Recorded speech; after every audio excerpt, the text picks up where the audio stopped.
Okay. Hello and welcome to the Stories of Northern Life podcast. Today, the roles are reversing.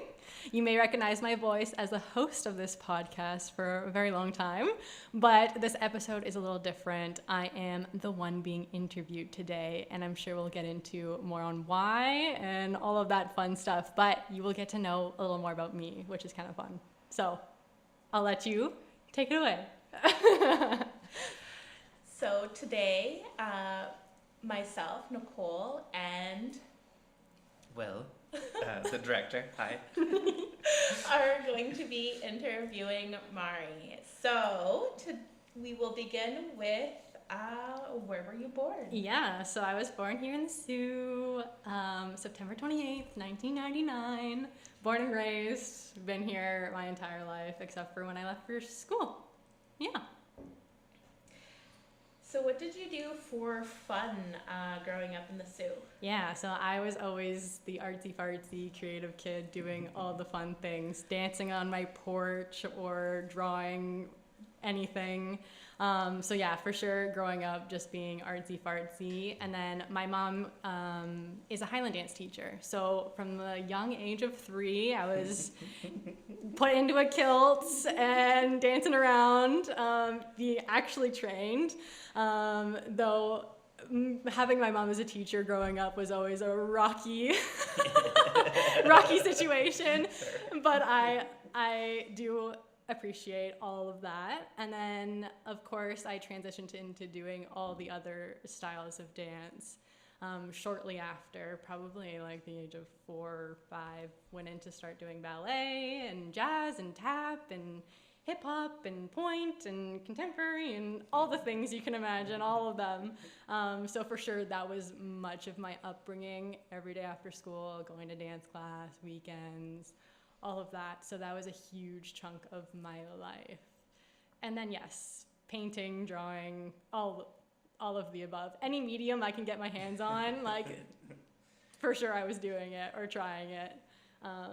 So yeah, that's a bit of my fun extracurricular activities growing up. What was your favorite type of dance?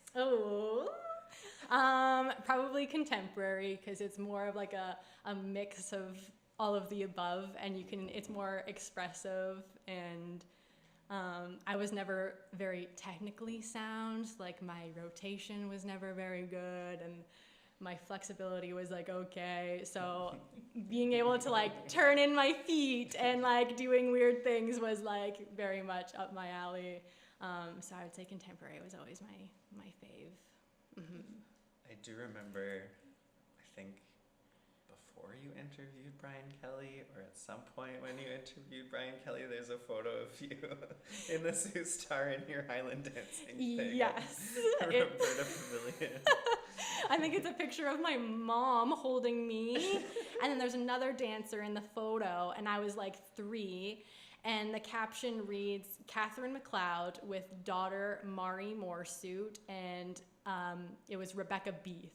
So all our last names were different, and it made my mom hated that because it looked like she had all these different kids and all different dads. But Rebecca's not my sister, but anyone in my mom's dance community was always considered a sister to me. Like it was just, that's how I was raised. So, but I think that picture's super funny. It always sticks out. I love it. It's one of my favorites. So where did you go to school? Elementary school, I went to St. John's, little Catholic school. It no longer the building's still there, but it's not an elementary school anymore, which was great as a kid because it was just like a block around the corner from my house. So I would meet my childhood best friend. I would call her every morning. I had her number memorized. I would call her every morning and be like, hey, are you going to school? Yeah, okay. And then we would meet each other at a tree and we'd walk the rest of the way to school. So that's St. John's, and then I went to Superior Heights for high school. St. John's was closing at that time, and my brother was still going into grade 7 when I was going into high school, so my parents didn't want to drop off 2 kids at 2 different places, so we both ended up going to Superior Heights. My brother was in the 7-8 program, and yeah, high school was a rocky time, but like most, I would assume. Well, maybe not. Yep. Good old high school. But that was high school. Then for university, I went to the University of Waterloo, and I studied global business and digital arts. Yeah. And so what made you sort of choose Waterloo and that program? Yeah. Honestly, for many years, my mom was adamant of me leaving for school, so we would go and tour different schools, starting in grade 11. Yep. And like, done that. needed to get out of the Sioux, gotta go. So I was obsessed with Ryerson. I really thought I wanted to be in the city, and then I went to go and tour the program, and I just didn't resonate with it. It didn't feel like what I wanted to do. So the next year I went to Waterloo for March break. These were both March break trips on little tours. So then I went to Waterloo, and Waterloo campus is not picturesque. It's definitely got a mishmash of buildings and an interesting vibe for sure, but the program itself was everything I wanted, a nice balance of business as well as like creative digital work, so I was able to like actually make things as well as learn like business end side of things that are very practical. So that's why I chose the program. Also, it was like a fancy new program with a brand new campus. It was in Stratford though, the main campus for my program. Right. Which was kind of cool. Got to transfer back and forth. Like at that point, it kind of sucked because every Fridays we had to hop on a bus and we had to spend the entire day in Stratford. But exploring that city is super cool. Like Stratford has so much cool history, and I ended up loving it because I stayed there in my last year in school for the first term, right before COVID happened. I was living in Stratford in a super cute apartment above a little shop, and I loved my time there. I worked at a dance studio just down the street, and school was good, and it was all wonderful. And then obviously COVID happened, but COVID led me to here, so Changed everything for a lot of us. I was supposed to be. It was like that in between season, and I was just got my acceptance to get a job in Austria.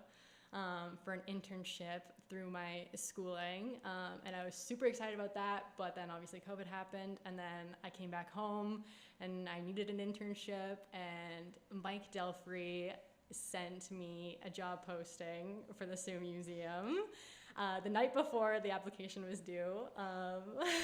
So I applied. I was like, okay, this might be good. Like, I need a job, so looks like something I could do. Plus, I trust Mike's advice, so applied. And yeah, I was expecting an old man to be on the other end of the interview, a William Hollingshead working at a museum. I was like, uh-oh. And there was Will.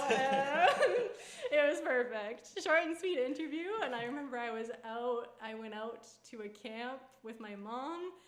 And I remember getting the call and being super excited that I was going to be joining the museum that summer. And that was June 2020. Yeah, that was my first year as director, so you were my first batch of like official summer students or summer employees that I hired. And I totally remember the interview, and I remember you applying and being like, oh, look at this application. Good thing she got in right on time so I can actually interview her, because I think she'll be great. And yeah, just so happy that it worked out that way. Yeah. I think I jumped there in your questions. Yeah, no, that's great. So, like, when you started, like, what were your first impressions of the museum? Let me like jump in really quick here, also to just quickly interject. I often get that I'm an old man because of my name, and people get very surprised when they come to meet me. So I am not. I'm 33. Let's clear that up. And also just like the role as like curator and director of a museum, you're sort of already expecting someone older. Older. Yeah, exactly. So that might have been an impression as well. So Just to clear that up if you're listening. Yes, definitely pleasantly surprised that it's a young community over here. Yeah. Okay, so first impressions. I don't know. So long ago now. Right? 4 years. 4 years ago. I feel like I knew right off the bat it would be like a very open and welcoming environment. Like you walk into this place and you know, like it's just the vibes of the building and like the people right off the bat. I mean, Will is like I don't even know like how to describe like the best, literally the kindest, gentlest human. Yeah, great welcoming. And I remember my first day walking in, there was 2 other summer students along with me. So that was a nice way to like join in because we took the tour all together and we were kind of like, it was like the new kids like showing up to Kids the from the block. getting a little rundown and being like, hi, my name's Mairi. Yes. And then I remember, I think it was like a few days into when I arrived, you rolled in and I remember that, and you just were like shy, and I remember saying hi, and it was like pretty much it. That was the conversation. And then soon after we became like this, can't shut us up. Yep. We don't even have to speak to each other. We understand each other's language or like say like broken English. Yep. And we're just on the same wavelength, so. And then what did the other summer student that year? Oh, yes, that'll be Nick. That's my boyfriend. So, I mean, the museum's been pretty good to me. Love blossomed in these walls. It's a good thing we don't have like an HR department up in here. That's also me. You let things slide. We never had a conversation about it. They were very professional in the workplace. Good. But I knew there was some love happening. I could see the twinkle in their eyes. Funny. Yeah. So, did you have like an interest in history before you started? Not directly, I would say. I've grown up traveling a lot, and I've been to a bunch of museums, like forever have been going to all the museum. It's always been a stop on our list. My brother's always enjoyed it, and then slowly as I was getting older and more deep into like digital media and stuff, I've kept on walking into exhibits and being like, wow, like the interactive parts and like the space and how things are displayed and all that stuff found really interesting. And I remember walking through a specific museum in Dublin while I was studying abroad in England. I took a little trip to Dublin, and I remember going through this super interactive exhibit, and I was like, this is something I would love to do. And I remember my mom being like, you have to do something like this. Like, this is like, it's so fitting for you. I think it would be so cool. And oddly enough, it came around. Yep. And I never really saw myself working in a museum, but I had worked at the art gallery of Algoma one summer, working with the summer camps, doing programming, and I loved that environment too. So yeah, I think it was perfect timing, perfect fit to like, now I can't see myself anywhere but working in a museum environment. Like I can't imagine not. I just love it. The storytelling, the history, and the community is like huge. Yeah. I love it all. So does that answer the question? I don't even know what we were asking. And I think when you first started too, we were going through a transition in our branding and our marketing and our visual image to the community, and you kind of came in as a summer placement, but also a placement intern for your schooling, and I kind of just gave it to you and let you run with it. And I mean, anything you see now that is the museum on social media, on the podcast, on press releases, on photos, on that's Mairi. It's like she did that. That's what she did, and she really took it and ran with it and has made that image for us, or that consistency in the imagery or the branding or the design that we're kind of putting out. So I threw you in the deep end a little bit there, but I knew you could handle it. 100%. And you came out, and I'm just really glad that you love museums. Yeah. Because again, you don't have to come to museums with history, right? Yes, Like we yeah. have people that do the design work. We have Yeah. people that do the podcasting. Yep. Nicole does everything. All the things. I'll jump in on pretty much everything too. But yeah, I think that's also something to mention is, yeah, museums can just inspire people in all kinds of different ways, and there's opportunities to work in these kind of places Yep. without having to have that necessary history background. Yeah, because what was my role when I first came in? Because it wasn't exactly the title, and like kind of the job description was not exactly what I think I took of it. I think when I had first hired you, it was more like to do like community assessment and like learn like where we could grow and how we could do that kind of work. Like it's more engagement. Yeah, more engagement and more kind of like learning about the community and kind of driving the direction of what the museum could look like, and then transition to more of leveraging your design work, because I mean you are a fantastic designer, as we know. Thank you. Up our merch, Mairi. But also just like check her out and follow her. You have a website, right? I do have a website. I think You can plug it at the end. Okay. But definitely, yeah, did a great job, and yeah. Yeah, and I learned so much through just experimenting and trying and having ideas of like kind of what we needed and like what could be cool, and I just experimented, like making the virtual tours and stuff, like never knew how to do that or what that even involved or if we even needed it. And like through the pandemic, I think my dad had a 360 camera that he had for a project, and I stole that and was like, I'm gonna make virtual tours.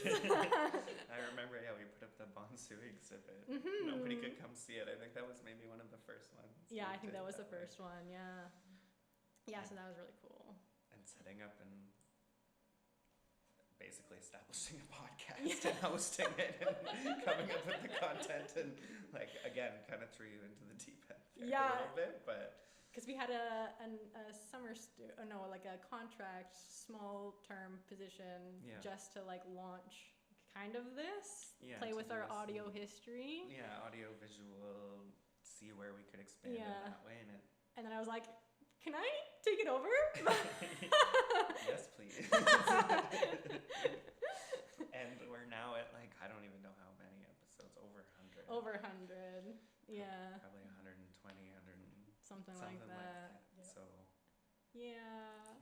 Here we are. Like, and I should mention that like I am not the most, I'm always like not very great with communication, not very good with speaking with people, asking questions. So this has been super out of my comfort zone, but I've grown so much out of this, and like appreciate this project so much and see so much value in it, and I loved being a part of it, and it's helped me grow so much. Like I'm a different human because of this place, 100%. Aww. And like how has like working here also like helped your like design career too? Huge. I mean, like,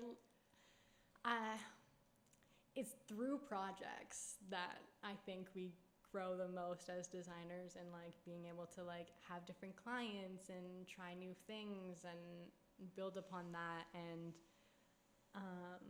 I mean, I've been able, like literally I came in here and we didn't really have much branding, like the files were missing, and like so I was literally able to like start from scratch and build anything and everything, and I've been able to try and do everything. So I've been able to dabble in obviously branding and social media design and like marketing, the panels in the building, and exhibit design, like literally putting together a whole exhibit, picking colors for the walls, and how is that going to match with the artifacts and blah, blah, blah, the flooring that already exists, and and making interactive like exhibits and worksheets for kids, and it's so much more than design. It's like research and thinking and like user experience. How are they like going to interact with things? How is the public going to interact with our videos and podcast episodes and whatever? So it's definitely a bit of like, I would say like psych, like how people think and learning about our community, let alone the history. Like, oh my gosh, I came in here knowing nothing about like, really nothing about Sault Ste. Marie, and now I can spit out all the facts and I love talking about it. And it's taken me 4 years to get here, but like I'm taking my notebooks. I literally, every time I go to the thrift store, I like pick up a new Sault Ste. Marie like history book or something and taking those with me. And Will just gave me a book on like Canada history, so those are gonna go with me, and I could be the fun facts person forever. The new ambassador of Sault Ste. Marie. Forget Ponsu. We have Mairi. Literally, I love it. I love it. I love it so much. So, what is your plan moving forward? Tee. That's what brings us here today. Yeah. So I applied to do my master's, and I got accepted. So the program is at the University of Arkansas with the School of Art, and it is a Master's of Communication Design. Only 6 people get in per year. I had to do a stupid application. It was so big. It took me months to do. And tuition is funded, so it's fully funded by Alice Walton. Like she's like our little secret funder, so that's pretty cool. A little Walmart family. Walmart is from that area, so they heavily fund that specific area, and Alice Walton is like a huge patron of the arts. So anyway, she's funding my tuition, so gonna be shopping at Walmart from here on out. Don't they have the Walmart Museum there? Yes, too? they do have a Walmart museum. Maybe I'll get a Maybe internship that's there. where you'll work next. Yes. They also, Alice Walton has this beautiful, beautiful state-of-the-art museum there. It's called Crystal Bridges. It was designed by that architect that did like the Expo 67 building, the Habitat, the one with the big square blocks, and I think like the Singapore airport, like huge famous architect, I forget his name. Anyway, he designed that building. It's beautiful. It's her personal collection, and it's like free to the public. It's incredible. It's a beautiful place. So like maybe a little internship there wouldn't hurt. Got some choices. Thanks, Walmart. Thanks, Walmart. And then maybe bring that knowledge I gain and dabble it back in the museum, you know? But yeah, so that's kind of the plan moving forward. And Nick, boyfriend, who used to work at the museum, he also lives there. So he moved there just a year, I guess, ago. So I'll be moving down there. That's what's happening. Unfortunately, I literally haven't stopped crying about it and holding back the tears, but I think we'll be able to make it through this episode without any, hopefully. I got some Kleenex. But I think it's important to recognize also, like, you're going, but only 6 people get in a year, and you're one of those 6 people, and I think you should really be proud of that, and that's really important, and the work you did here obviously changed the museum for the public and us and staff, and so we're excited to see you go do a master's and learn more cool new things. More things. Thank you, I really appreciate it. Rekindle the little twinkle in the eye love that happened to you finally. Yes, finally. It's only been, what, a long time. Yes. What else you got for me? What else could I share? Yeah, so now we're getting into the ones here. It's like, what are your favorite memories of the museum? I'm sure there's lots. There's too many. It's really just the laugh I think, and like the little tiny things that go on each and every day, you know, I mean, that's the best part, you know what I mean? Coming into work every day, just excited and happy to see each other, and like, yeah, having the strange interactions with people that come in and we have a little giggle or like Look at some old stuff and laugh about it. Exactly. It's so weird. Find some creepy things in the collection, and I mean, like, that's such a magical thing in itself, like being able to go through our history and like finding cool things, and so magical. But yeah, favorite parts, I don't know, it would be the people, the community, 100%, like that, hands down, that's it. Fair. Yeah. I remember we were watching the other day the blooper reel from like the first summer students. Was that was the first batch where we all went around and did a little video reel of everyone, and then we put the bloopers together and just died laughing. It was so funny.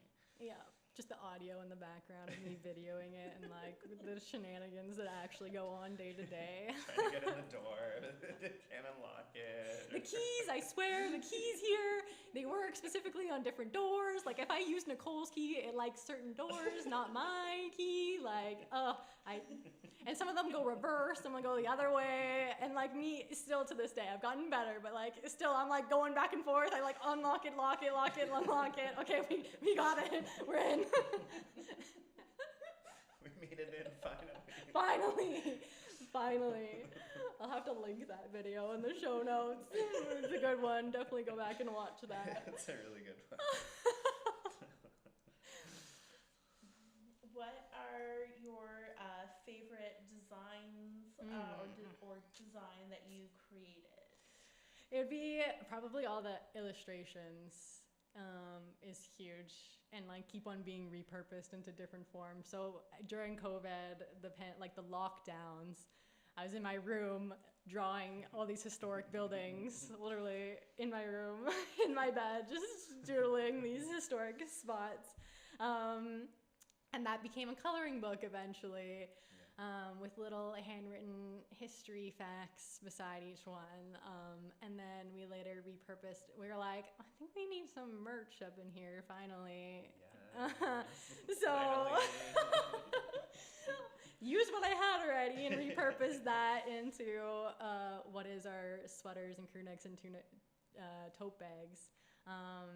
And I love that design, and I've gotten lots of comments in the community about it. I'm even doing a commission for McDougall Energy right now because they saw the museum one and they like loved it.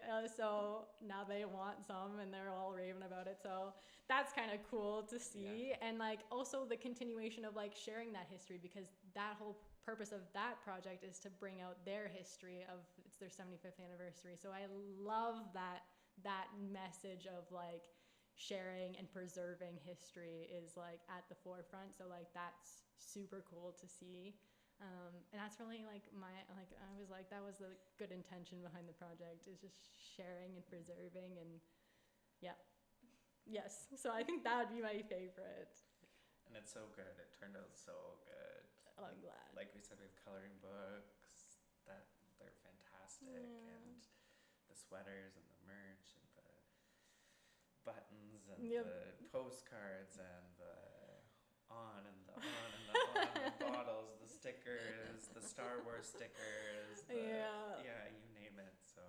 And it's so cool for me to see something that I actually made in like physical form. Like that's pretty much the first time I've ever seen anything in like physical form. So that's pretty cool for me. Yeah. And cool for us to have such an awesome person design some stuff for us, and we can use that. Yeah, and it's great for the museum too, because we've always had like consignments in our gift shop, and now we actually have products that we can sell and make some money off to help support our initiatives. So that's a huge plus. And you can wrap the Sue in the coolest designer around. Hell yeah. So, moving forward, what is something that you will take with you from your time with us? This is the question that I saw that I like started bawling, so I'm probably gonna cry on this one. I'm probably gonna start. Don't look at Oh, yeah, I'm gonna cry. Yeah, here we go. Get the tissues. Okay, give me a second. Okay, read me the question again. So, moving forward, what is something that you will take with you from your time with us? Literally everything. Literally everything.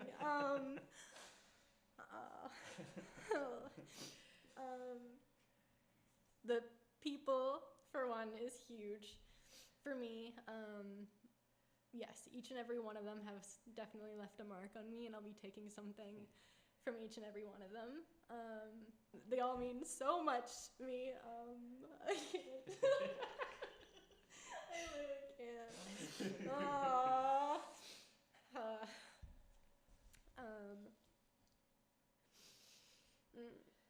I truly hope, especially these two right in front of me, will stay.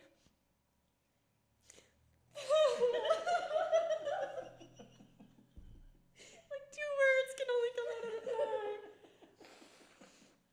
Oh. Okay. I hope that these two standing in front of me will stay with me forever and be forever friends, because for sure they mean the absolute world to me, and I wish them all the best. And I hope they'd let me come back and bother them and do more podcast episodes and make them more designs and tell them to put it in their gift shop. Well, I don't think you have to worry about that at all, because we'll always be your friends. And you always have space here in a home, so don't even worry about that. This place is literally my home. I feel so at home here. How many times I've actually cried in different corners of this room and all the rooms, and laughed and all the things in all these rooms. It literally feels like home, next level home. Like, I mean, career-wise, too, like, jumping off point, literally a path moving forward of so many options and so many opportunities. The connection to community and the connection to my roots, of where I was born and raised and where my family has lived. That is irreplaceable knowledge and love for this community.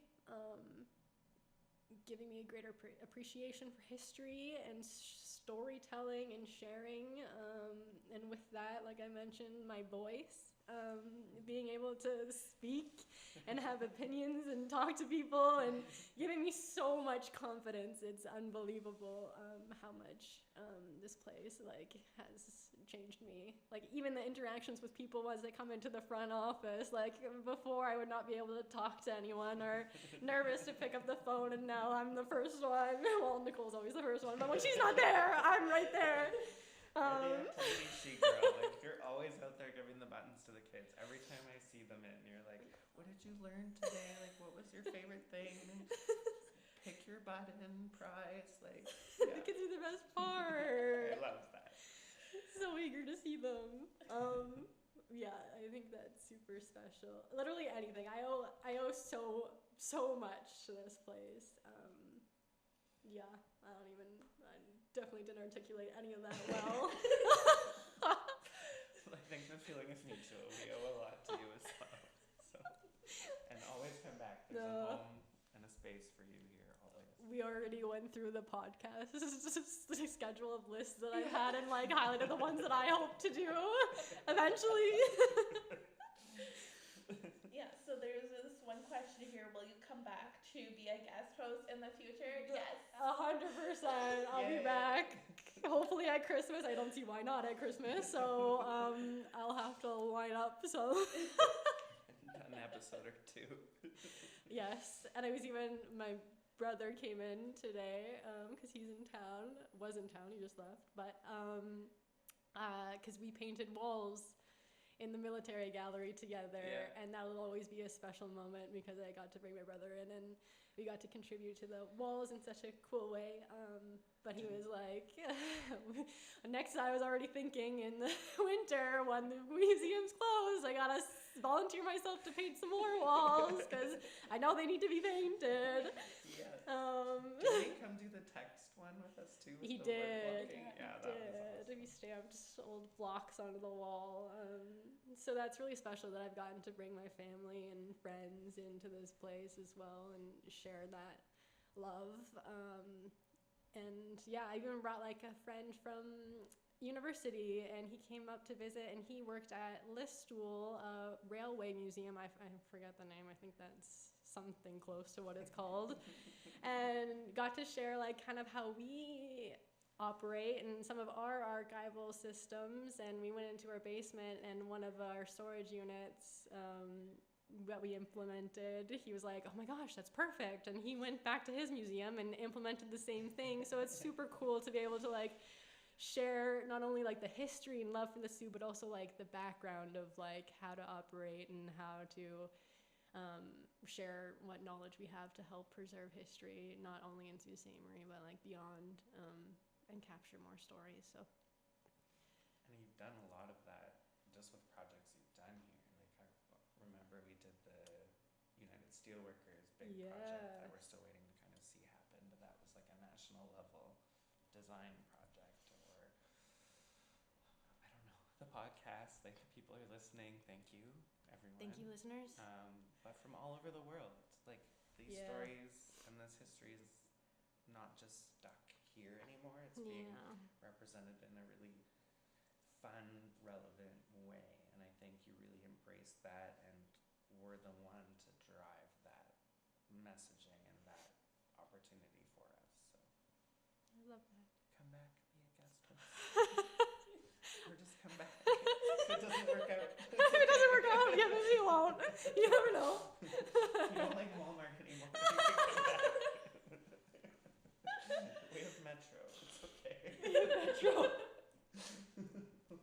I mean, I'm also just a video chat, Zoom call away, so if you do need someone to have on, I'll be around. We'll just have to Zoom you in or chat you in for fun. Yeah. Every couple days Any in day. the front office. Any day. Catch you up on the tea. Exactly. So much goes on each day. You don't realize the museum is wild, people. It truly is. Like, I don't think anyone realized how much work goes on each day in this place. Like, how much reorganizing and, like, reconfiguring and sharing and figuring out and rediscovering. There's so much going on day to day. It's unbelievable. Like, you would never think walking past this building. And just, like, I think, expectation of what museums are. Like, it's so underrated what actually goes on. Yep. So I guess going off of that, what are some words of advice for anyone wanting to pursue this type of work but not familiar with the opportunities available at museums or even like within the cultural sector? Because sort of Will and I both come from museum backgrounds, so we sort of know, but what about like for those that don't have that museum background? Yeah. So... Good question. I feel like I came into it like kind of, I don't know how to... Nervous. Apprehensive. Thinking I was an 80-year-old An 80-year-old man. We were going to use Publisher for the rest of our days. But honestly, I was like, what am I even going to be doing in this place? Like...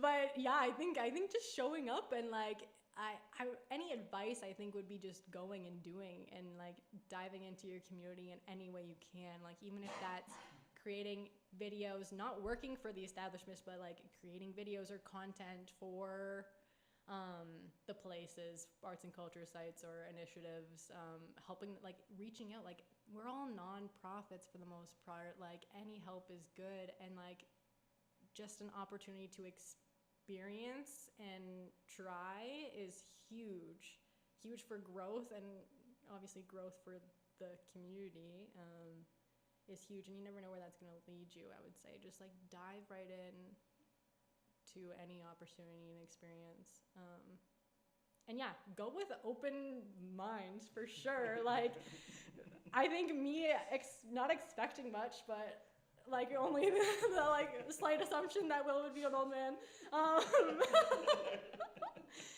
And that's all I remember having and being like, this is the best option I got right now, so let's go for it, and making the most out of it, right? Like I came in here being like, okay, this is the skill set I have. This is kind of like an open field, which most, I would say, arts and culture places are, especially in smaller communities like this. Yeah. You can go in and make whatever you want out of it, and find people that are eager to expand and grow like the community here at the museum. I think that's the people you want to find, if that makes sense. Yeah, surround yourself with the people that you want to be with. Exactly. And I think your openness to just jumping in and doing all that was paramount Yeah. as well for like where we've gotten to. Like you weren't resistant or really anything I kind of gave you. Design me a new rack cart, and you're like, okay, I'll take the challenge and let's make it look really cool and fun, and do you like this? And yes, I do. I love it. Actually, that's not what I thought, and it's better than what I thought. So yeah, I think that's an important thing too. Just come in and be willing to listen and talk and be you and do your work. Yeah, and find like the little gaps and things that are needed, and how you can fill that gap, I think is huge too. Yeah. That's my advice. Patented. I don't know if that's useful, but Be you, be awesome. be you, be And awesome. do awesome things. Yep.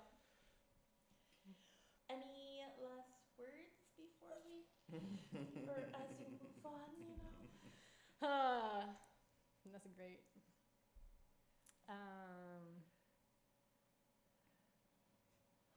Hopefully you'll end with like, I'll be back. And in 2 years, I'm moving back home. Oh, okay. Okay. We'll take those last words. This place is forever within me, and I'm always an extension of this place. Like, this is it. You know what I mean? Like, it'll always be. You never know if I end up back here. You know, first people I call. Yeah, please do. First person I'll say yes to. But yeah, last words. Yeah, I would say this place is my home, and I hope other people get to experience it and cherish it like their home too, if that makes sense.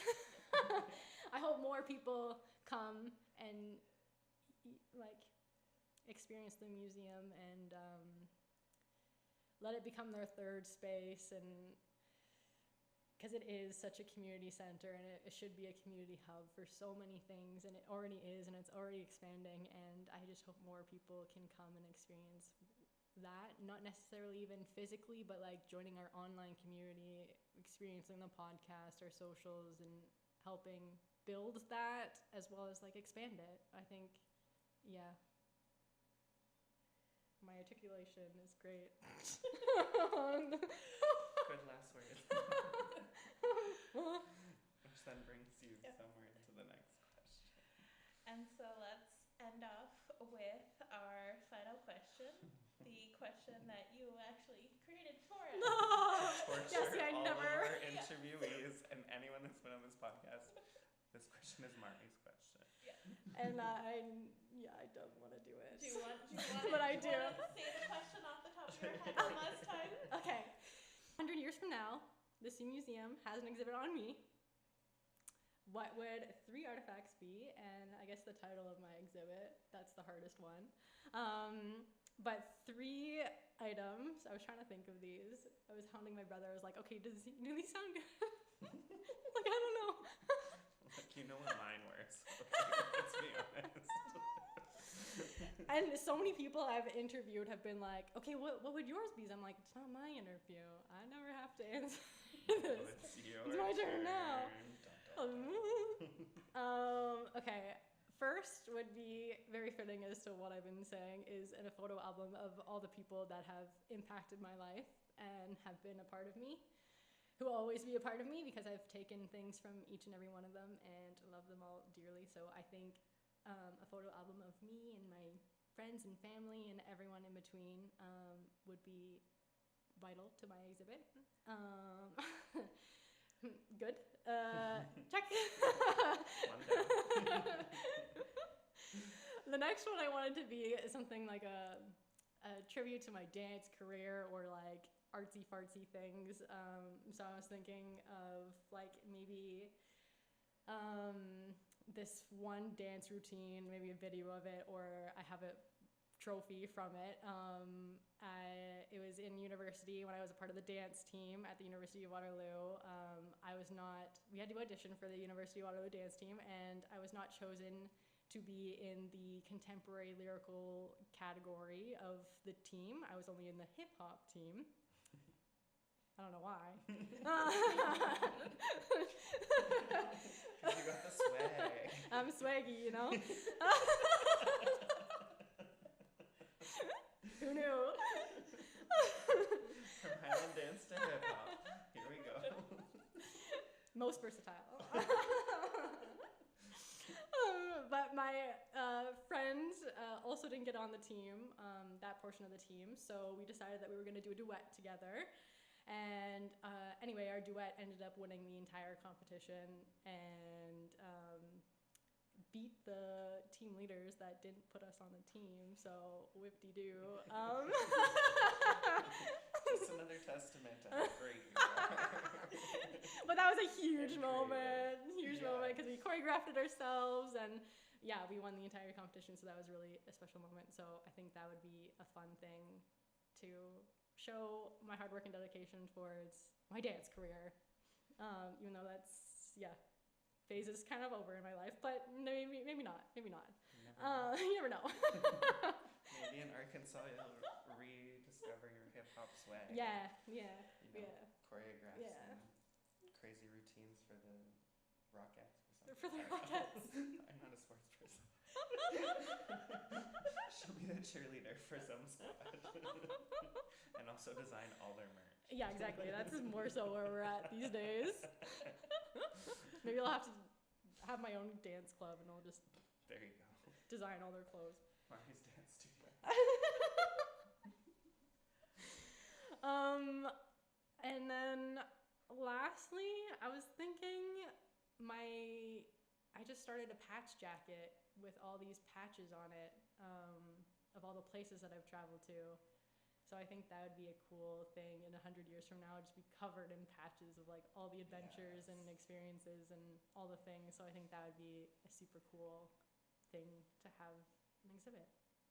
And you'll have to do like an interactive thing on each patch. Exactly, where, like the locations are digitally or something. Exactly. My brother was like, you have to title it Designed by Mairi, or like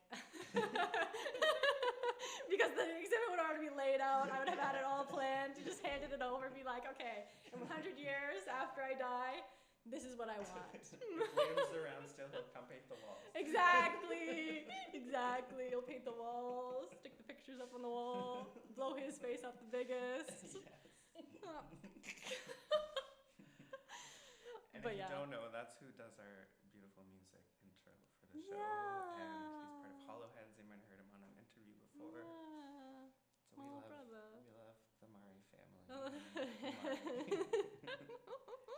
Yeah, I wrote my whole family into being in this space. My mom, the Highland Dance Studio, runs out of the museum. Yep. Brought my dad in. He didn't want to be on the podcast. My mom has been on the podcast. My Nono has been on the podcast. He's been in videos that we've done. He is the face of On the Spot. Literally, go on their website. You'll see his face right when you pop on the loading screen. So I made sure my family has been. My Nona is the first one to like a post or like tell me about a post. I always see her come up right away. She always tells me whenever I go over, did you see the post at the museum? I was like, Nona, I made the post. Of course I've seen it. I have to go over this every time. Of course I've seen it. You have an event coming up? I'm like, yes. This is why I haven't come over for dinner on this night, because I was at the museum. Yes. Family loves this place. extension of me, like I said, literally, extension of me and my family is this place. So forever grateful. Last words, forever grateful. Forever grateful. And then what's your title? Oh, I know, that's the hard part. Like, how do I wrap myself up into like a few words? I don't know. Right. Designed by Mari. Designed by Mairi. My brother was like, more Mairi. That's my Instagram handle. Yeah, that's right. More Mairi. More Mari. More Sue, Mairi. Yeah, I don't know what I would want it to be called. I like Designed by Mari. Designed by Mairi fits. I think it's perfect. Perfect. There it is. Designed by Mairi. Slapped on the wall. In a In a- vinyl. And a vinyl sticker. We'll have to take you up from the grave to help me install the vinyl because it's always been me and you that do it. God bless if I'm around in 100 years. I'm apparently a really old man, you know. Yeah, really old man. Really old man. Just kidding.